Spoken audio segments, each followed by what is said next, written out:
संदर्भात देवस्थान समितीच्या जमिनींच्या संदर्भात शेकडो प्रकरणं पुण्यामध्ये आहेत आणि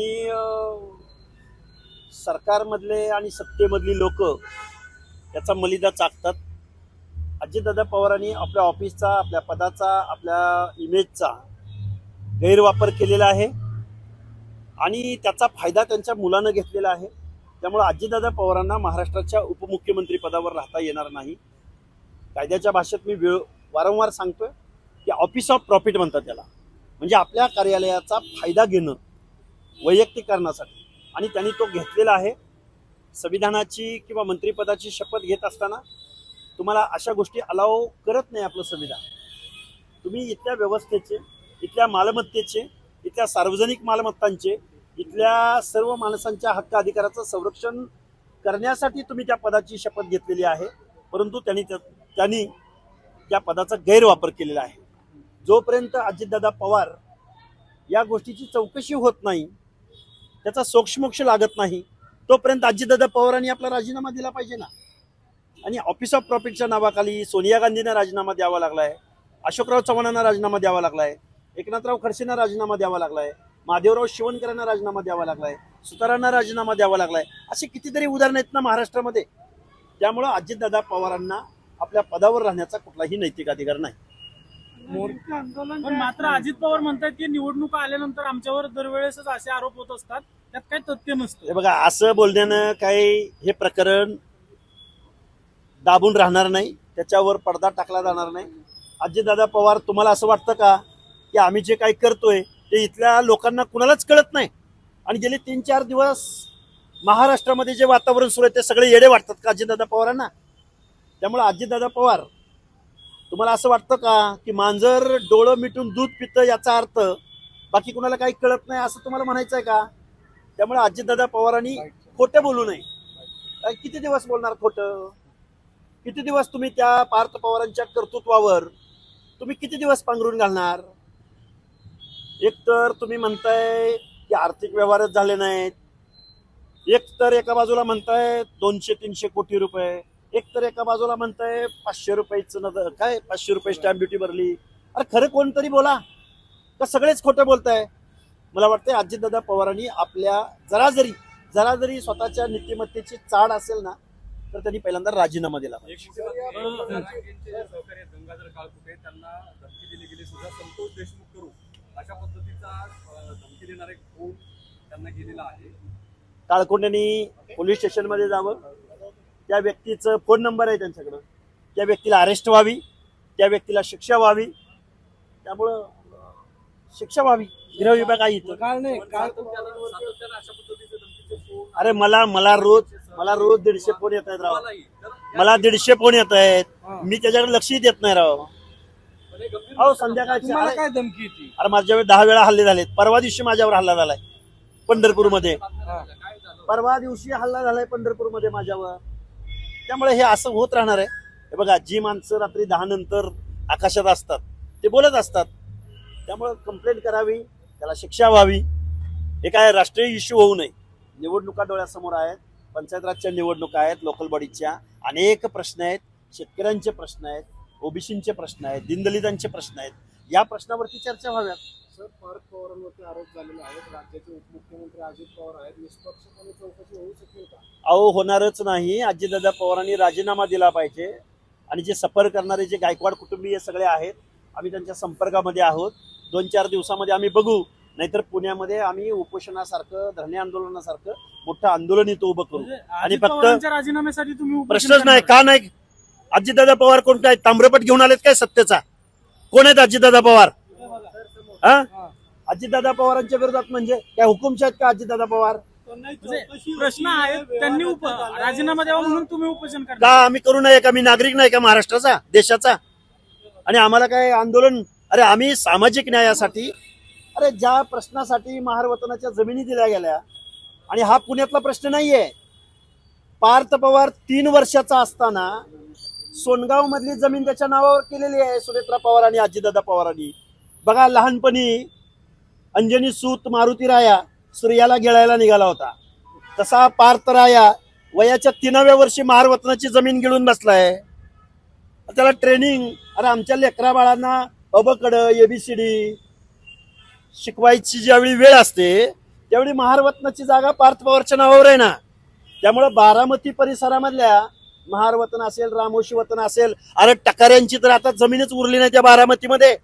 अख्खी बारामती लुबाडली यांनी. कुणी अजित पवार अरे मी पवार कुटुंबियांनी, पवार कुटुंबाला इथल्या दीनदलिताचं, ओबीसीचं, वतनांचं काही देणं घेणं नाही. सुप्रिया सुळे गोजूबावी म्हणून एक गाव आहे, त्या गावामध्ये 100 एकर जमीन आहे. कुठलं गाव? गोजूबावी.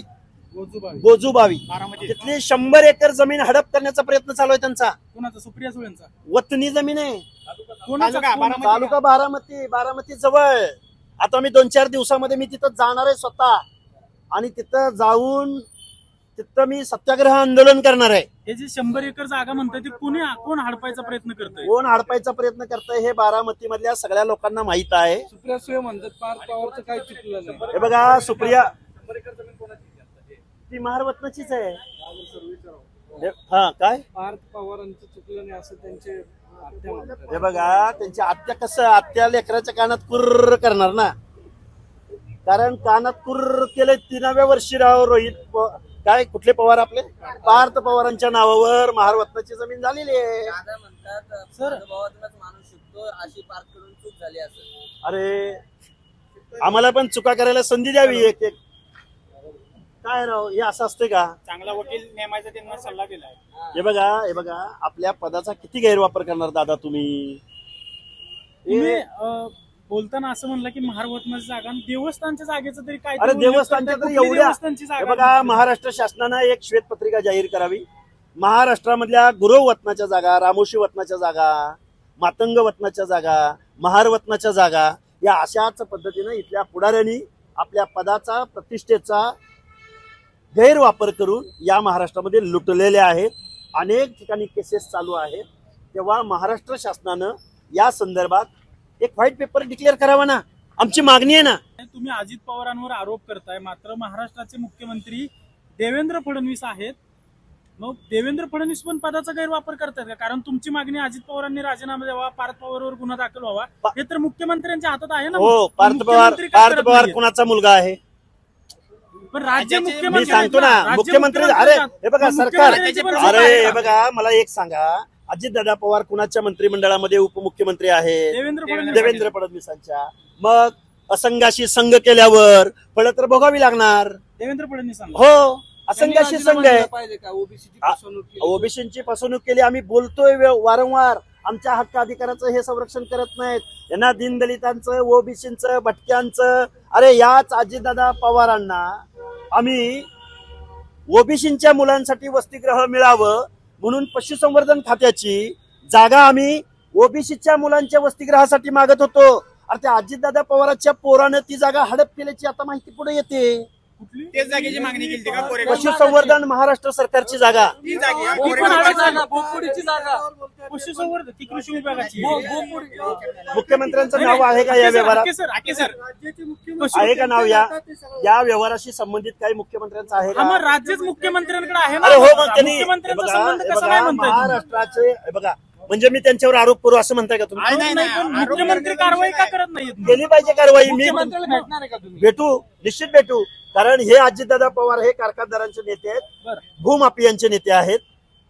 ओके सर, जी पशुसंवर्धन विभागाची जागा पार्थ पवारांनी हडप केली म्हणतात ती नेमकी कुठं ती जागा आहे? कुठं जागा आहे? काय आणि प्रकरण ही जागा आहे? इथं जवळ अंडी उभवणी केंद्र आपलं पशुसंवर्धन बोपोडीची जागा.